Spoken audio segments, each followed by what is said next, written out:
জঙ্গলে বৃষ্টির মৌসুম চলছে। ওই জঙ্গলে টুনি নামের এক পাখি থাকত। তার ডিম পাড়ার সময় হয়েছিল।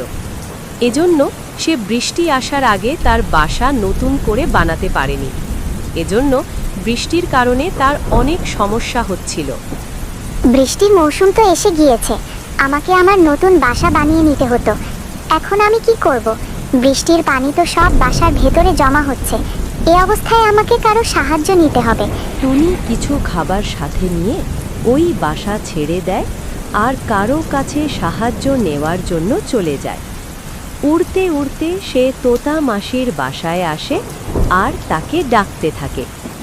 মাসি, ও মাসি, দরজা খোলো, আমাকে বাসার ভেতরে নাও। বাইরে অনেক বৃষ্টি হচ্ছে। আরে জ্বালা, কে ওখানে? কেউ আরাম করে ঘুমোতে দেয় না। বাদ দাও, এখন যদি আমি দরজা খুলি তাহলে তাকে ভেতরে নিতে হবে। এর চেয়ে বরং আমি ঘুমানোর নাটক করি। আরে মনে হয় তোতা মাসি ঘুমাচ্ছে, তাকে না ডাকাই ভালো। টুনি ওখান থেকে চলে গেল। দেখেছো কিভাবে বোকা বানালাম টুনিকে? টুনি বৃষ্টির মধ্যে উড়তে উড়তে কাকের বাসায় আসে। কাকলি ও কাকলি, ওঠো, আমাকে কিছু খাবার দাও। তুমি কি জানো আমাকে কত খিদা লেগেছে?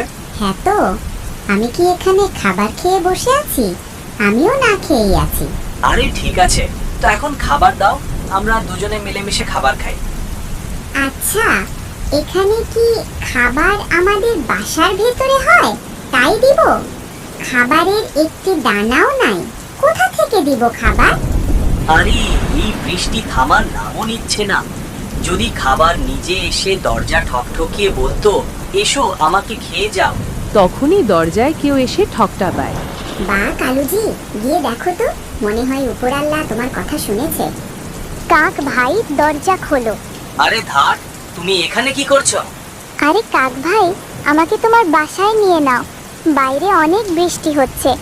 বৃষ্টির কারণে আমার বাসা ভিজে গেছে। বৃষ্টি থামার সাথেই আমি নতুন বাসা বানাবো।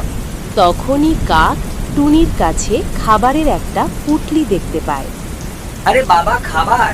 থামো থামো টুনি, আমি তোমাকে ঘরের ভেতর নিব। আমি এক্ষুনি আসতেছি। কাক ঘরের ভেতর চলে দিল। আরে কাকলি, বাইরে তো টুনি এসেছে আমাদের কাছে সাহায্য চাইতে। আমরা তাকে ঘরে ডেকে নিই। কি বললে? এটা আমাদের বাসা পাখিদের জন্য ধর্মশালা নয়। পুরো কথাটা তো শোনো। ওর কাছে খাবার আছে। আমরা টুনিকে ঘরে এনে খাবার কেড়ে নিয়ে তাকে বের করে দেব। আচ্ছা, এবার বলেছো কাজে মতো কথা। প্ল্যান তো ভালো। মনে হচ্ছে এবার অনেক দিন পর তুমি তোমার বুদ্ধির ব্যবহার করেছো। কাকের সব কথা টুনি শুনে ফেলে। আরে বাপরে, এই কাক তো আমার খাবার কেড়ে নেওয়ার চিন্তায় আছে।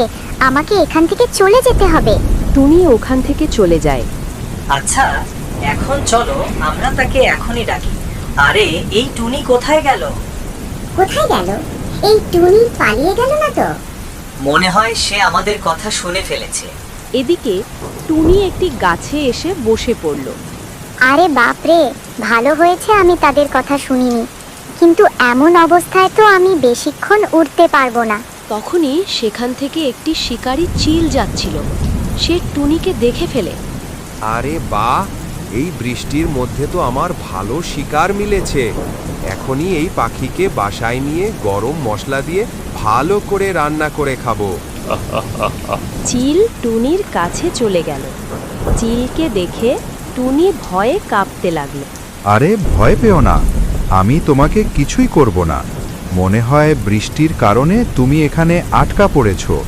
তুমি চাইলে আমি তোমাকে সাহায্য করতে পারি। কি বলছো? সাহায্য? কেমন সাহায্য? আমার বাসা এখানে কাছেই। তুমি আমার বাসায় যেতে পারো। বৃষ্টি থামার সাথে নিজের বাসায় চলে যেও।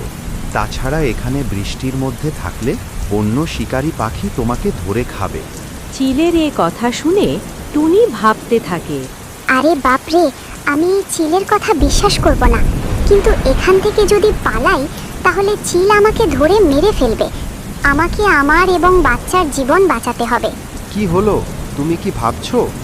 কিছু না, যদি তুমি আমার ভালো করতে চাইছো তাহলে চলো। তুমি তো অনেক বুদ্ধিমান। চলো তাহলে। টুনি চিলের পিছে পিছে যেতে লাগলো। অবশেষে টুনিকে নিয়ে চিল তার বাসায় এসে গেল। চিল ভাই, তোমাকে অনেক ধন্যবাদ। তুমি আমাকে সাহায্য করে আমার এবং আমার বাচ্চার জীবন বাঁচিয়েছো।